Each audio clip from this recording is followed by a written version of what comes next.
US Vice President JD Vance heads to Islamabad for high-stakes peace talks with Iran, as a fragile ceasefire hangs by a thread.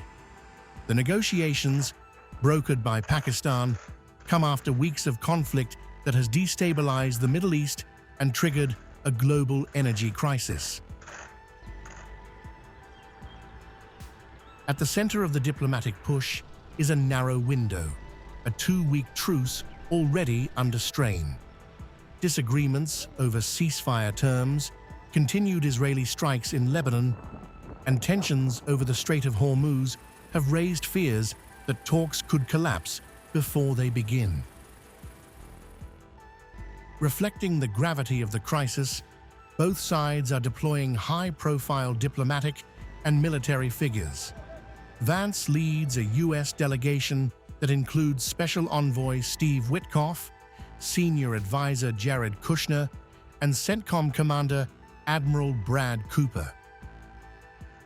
Facing them is a formidable Iranian team expected to be led by Parliament Speaker and former Revolutionary Guard Commander Mohammad Bagher Ghalibaf, alongside Foreign Minister Abbas Araghchi and Deputy Foreign Minister Majid Takht Ravanchi.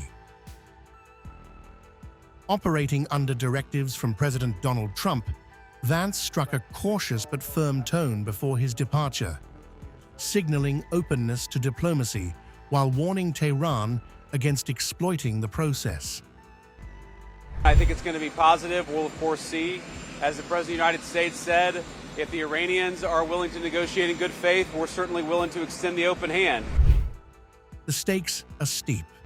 Washington is pushing for limits on Iran's nuclear program and a reopening of key oil routes, while Tehran is demanding sanctions relief and broader concessions, positions that remain far apart. If they're going to try to play us, then they're going to find that the negotiating team is not that receptive. So we're going to try to have a positive negotiation. The President has gave us some pretty clear guidelines, and we're going to see. So I hope you guys have a safe flight.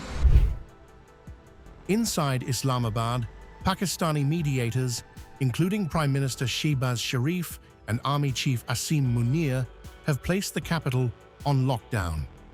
Global attention now turns to what could be a defining diplomatic moment: a breakthrough that reshapes the region, or a breakdown that risks reigniting war.